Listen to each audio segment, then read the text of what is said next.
Hey, welcome to DVB Vox Pop. For this week episode, I'm with Jat Jat, who is an audio engineer, sound designer, and a member of Ghost Ranger UG.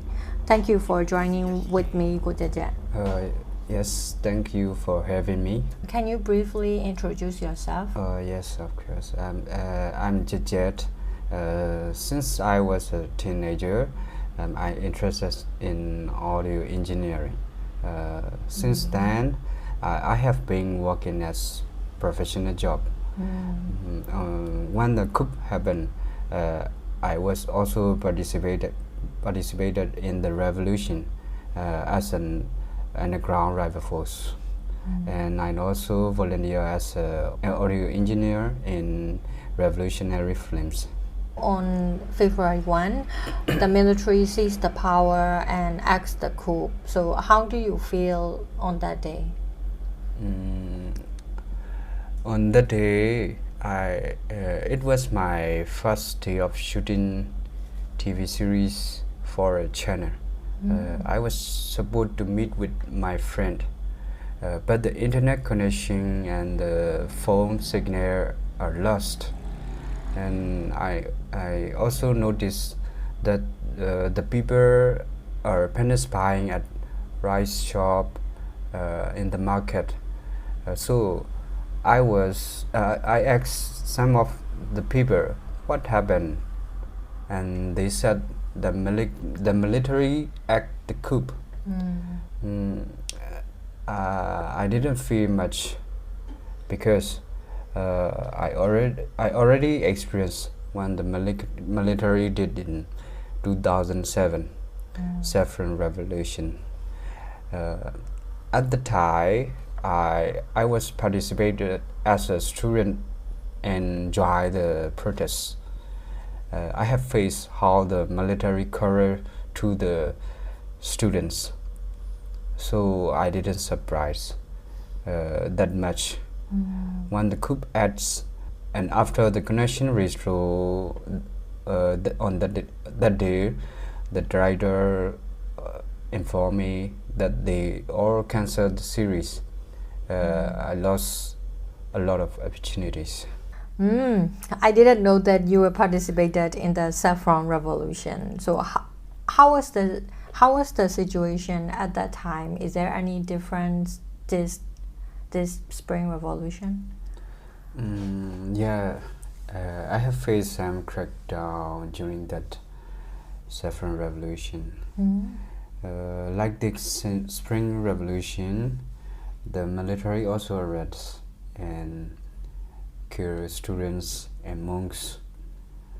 They even raid the monasteries, and it was really hard to communicate. At that time, very hard to communicate with other students' unions, and the people started protesting because of inflation, not because of the political crisis. But I realized that the military can do whatever they want to our students and people. Since then, I don't like this.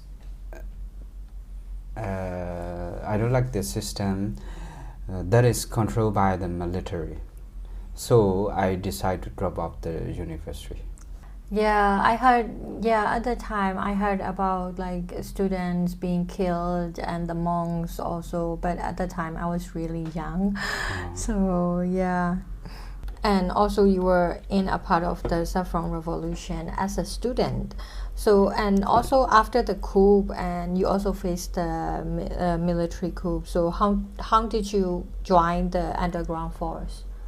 Yes, when people protest, I also joined with them. But when the military cracked down brutally and killed innocent protesters, we also have to change our strategies. After that, we decided to join the armed resistance force, and luckily I got connection with a friend from KNU. My role was to search and send the young people to attend basic military training in liberated areas. After that, we plan to get the materials for our machines, and we produce handmade pistols and bombs. After that, I went to liberated area to attend to basic military training and public services training by FEA. After that, I returned to Yangon and joined the Ghost Rangers UG groups. And our groups, at the time, our groups produced 70% of handmade bombs in Yangon. I participate in some missions. On February 2022, one of our UG member was arrested and our safe house was raided. And then I flee to the border. But my wife and 5 years old son stays in Yangon. The military came to search me and threatened my family. So my family, I need to move to my family. I have to call to my family to borderline. My family arrived after a month later. So since your family arrived to the border, and like how did you survive there? It was very difficult for me, and I was lost at that time. So since my family is depend on me, I have to connect with all friends, colleges. I got a connection with BVDV, and I started working as volunteer. And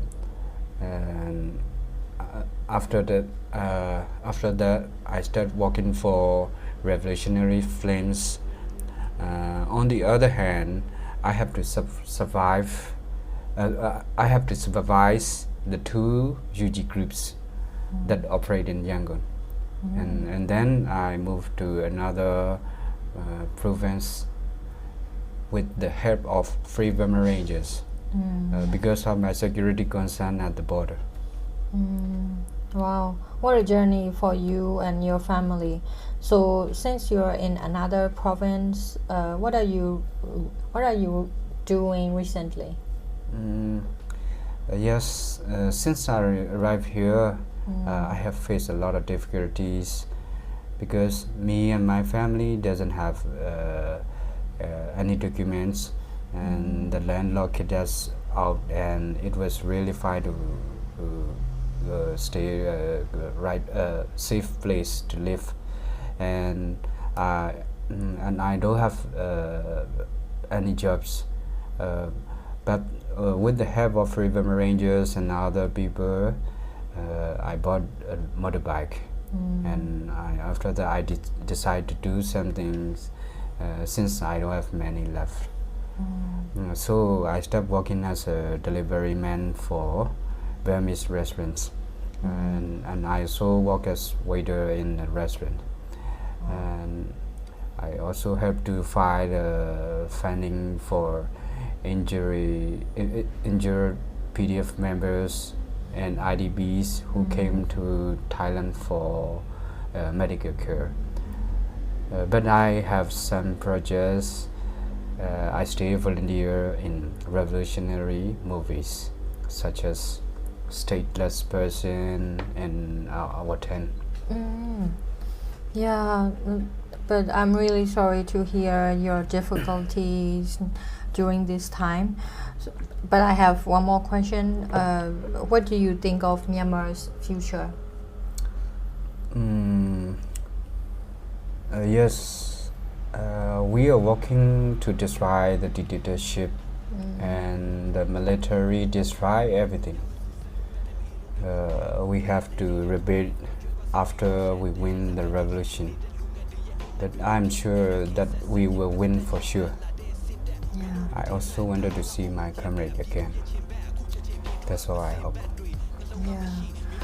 Well, thank you for sharing your story. Yeah, thank you for interviewing me. Yeah, thank you.